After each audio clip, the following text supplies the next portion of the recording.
Hello students, class 12th accountancy chapter number 6 साझेदारी firm का समापन या विघटन, dissolution of partnership firm. Next sum read कर रही हूँ मैं, ध्यान दीजिएगा आप।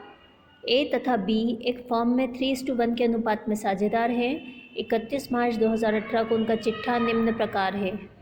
A and B are partners in a firm sharing profits and losses in the ratio of 3:1.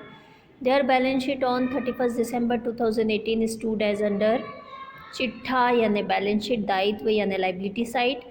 Creditors लेनदार 45,000, ए का ऋण एज लोन 20,000। देन पूंजी खाते यानी कैपिटल अकाउंट्स, ए का 10,000 एंड बी का 15,000, टोटल 25,000। संपत्तियां यानी एसेट साइड में हम देखें, देनदार यानी डेटर्स 20,000, विविध संपत्तियां यानी सन्ड्री एसेट्स 70,000, दोनों साइड के टोटल 90,000। उन्होंने उक्त तिथि को फर्म के विघटन का निर्णय किया। देनदारों से 15,000 रुपये तथा विविध संपत्तियों से 60,000 रुपये वसूल हुए। वसूली खाता, ए का ऋण खाता और साझेदारों के पूंजी खाते बनाइए। They decided to dissolve the firm on that date. From debtors realise ₹15,000 and sundry assets realise ₹60,000। Prepare realisation account, as loan account and partners capital account. Okay, easy simple.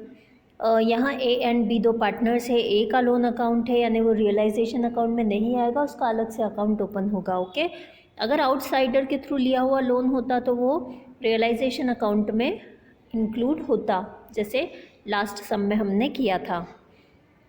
तो स्टार्ट करते हैं सम करना, यानी सॉल्यूशन पे आ जाते हैं हम। First of all हम रियलाइजेशन अकाउंट प्रिपेयर कर रहे हैं। एसेट्स एंड लाइबिलिटीज़ को ट्रांसफ़र कर लेते हैं। डेबिट साइड में हमारी एसेट्स आ जाएंगी, to debtors account 20,000, to sundry assets account 70,000। Then liabilities में ओनली क्रेडिटर है, उसको भी ट्रांसफ़र कर लेते हैं। By creditors account 45,000 rupees. Okay, so अब रियलाइज़ भी कर लेते हैं इनको। डेटर्स एंड एसेट्स से हमें जो अमाउंट रियलाइज़ हुआ है वो हमें दिया हुआ है ऑलरेडी, तो हम क्रेडिट साइड पे इसकी पोस्टिंग करेंगे। By cash account, debtors 15,000 and sundry assets 60,000, यानी टोटल 75,000 रुपीज़। क्रेडिटर्स की इन्फॉर्मेशन नहीं दी है बट ऑब्वियसली पेमेंट कर दिया होगा, तो to cash account debit side पे क्रेडिटर्स 45,000 रुपीज़। हमें यहाँ रियलाइजेशन एक्सपेंसेस की इन्फॉर्मेशन नहीं दी है, दैट मीन्स हमें लिखना भी नहीं है। ओके, इसका ये भी मीनिंग हुआ कि हमारा रियलाइजेशन अकाउंट का पोस्टिंग वर्क कंप्लीट हो गया। टोटल करके we have to find out the balance. So debit side का टोटल ज़्यादा है, 1,35,000 टोटल आ रहा है। इसमें से हम क्रेडिट साइड के टोटल को माइनस कर देंगे, तो यहाँ हमारा जो बैलेंस आएगा वो है 15,000 रुपीज़। ओके, ये जो लॉस है इसे 3:1 में डिवाइड करके हम ट्रांसफ़र कर देंगे पार्टनर्स कैपिटल अकाउंट में। By capital accounts, loss on realisation transfer to partners capital account. 3:1 में जब हम 15,000 को डिवाइड करेंगे तो एज अकाउंट में आ जाएगा 11,250 एंड बीस कैपिटल अकाउंट में आएगा 3,750। ओके, तो यहाँ ये हमारा रियलाइजेशन अकाउंट कंप्लीट हो गया। नेक्स्ट हम प्रिपेयर कर रहे हैं एज लोन अकाउंट। सबसे पहले हम बैलेंस ट्रांसफ़र करेंगे क्रेडिट साइड पर, क्योंकि ऑब्वियसली ये लाइबिलिटी है तो क्रेडिट साइड पे जाएगी। By balance brought down, amount है 20,000 रुपीज़ एंड डेबिट साइड पे इसकी पेमेंट की एंट्री आ जाएगी टू कैश अकाउंट 20,000 रुपीज़। दोनों साइड का टोटल इक्वल करके ये अकाउंट क्लोज हो जाएगा। ओके, सो सिंपली हमारा जो एज लोन अकाउंट है वो भी यहाँ कंप्लीट हो गया है। नेक्स्ट जो अकाउंट हमें ओपन करना है that is partners capital account. तो ठीक है, पार्टनर्स कैपिटल अकाउंट बना लेते हैं हम। Debit side, credit side, particular, A B and particulars A and B.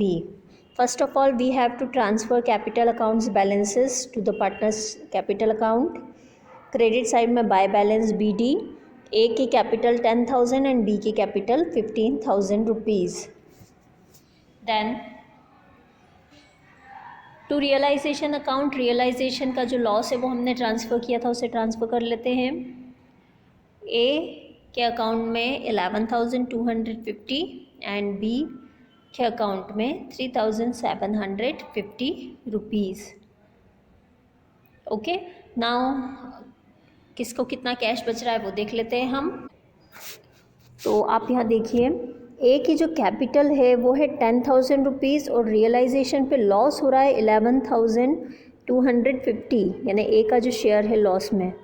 तो ए मस्ट ब्रिंग कैश, यानी ए को बैलेंस का जो अमाउंट है कैश का वो लेकर आना पड़ेगा इस लॉस को कंपनसेट करने के लिए. तो कितना बैलेंस लाना पड़ेगा? 1,250 रुपीज़. तो हम क्रेडिट साइड में इसकी पोस्टिंग करेंगे.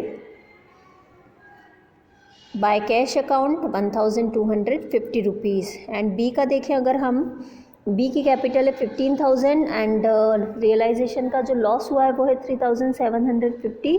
दैट मीन्स बी को कैश मिलेगा. Okay, so cash paid to B will be, balance निकालें हम तो to cash account 11,250 rupees. Okay, इसी के साथ दोनों साइड के टोटल्स को हम इक्वल कर लेते हैं. ए 11,250 दोनों साइड एंड बी 15,000 दोनों साइड. ओके, तो इसके साथ ही ये सम भी हमारा जो है वो कंप्लीट हो गया है. होप सो आपको समझ में आया होगा. Thank you.